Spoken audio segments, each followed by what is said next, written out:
அன்புள்ள நண்பர்களுக்கு வணக்கம். நான் உங்கள் சோதனாட்டான். இப்போ நம்ம என்ன பண்ணியிருக்கோம்னு பார்த்தீங்களா? இது என்ன தெரியுதா? தாமரை விதை. தாமரை விதை அப்படியே பச்சையாக இருக்கக்கூடிய விதை. இதுக்குள்ளே இந்த மாதிரி பருப்பு இருக்கும். இந்த தாமரை விதையை எல்லோரும் முடிஞ்ச வரைக்கும் கிடைச்சா சாப்பிடுங்க. ஏன்னு கேட்டிங்கன்னா, இது ரொம்ப குளிர்ச்சியானது. குளிர்ச்சியானதுன்னு சொல்கிறத விட பெண்களுக்கு ரொம்ப குளிர்ச்சியை கொடுக்கும், உடல் குளிர்ச்சியை கொடுக்கும். பெண்களுக்கு நிறைய நன்மைகள் இருக்குது. கர்ப்பப்பை வளர்ச்சி அடையும்.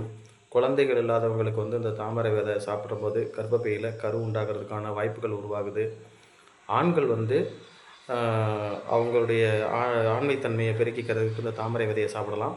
இதை எப்படி சாப்பிடணும் அப்படின்னு கேட்டிங்கனாக்கும், இந்த தாமரை விதையை பசும்பாலில் ஊற வச்சு நீங்கள் சாப்பிடணும். அது காஞ்சதுக்கப்புறம். பட் இது அப்படின்னு கேட்டிங்கனாக்கும், இந்த தாமரை விதையை உரித்து பருப்பு மாதிரி சாப்பிட்டுட்டு அப்படியே நீங்கள் பசும்பால் குடிச்சிக்கலாம். சூப்பராக இருக்கும். நல்லா அப்படியே நிலக்கடலை மாதிரி தான் இருக்கும். எல்லோரும் வாங்கி சாப்பிடுங்க. தாமரை விதை ரொம்ப அற்புதமான ஒரு மருத்துவ குணம் கொண்ட ஒரு தாமரை விதை. இப்படி தான் இருக்கும். தாமரை பூ பூத்ததுக்கப்புறம் இந்த தாமரை விதை இப்படி தான் இருக்கும்.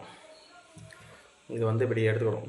உள்ளேருந்து இப்படி எடுத்தோம்னா இந்த மாதிரி விதைகள் கிடைக்கும். நன்றி நண்பர்களே.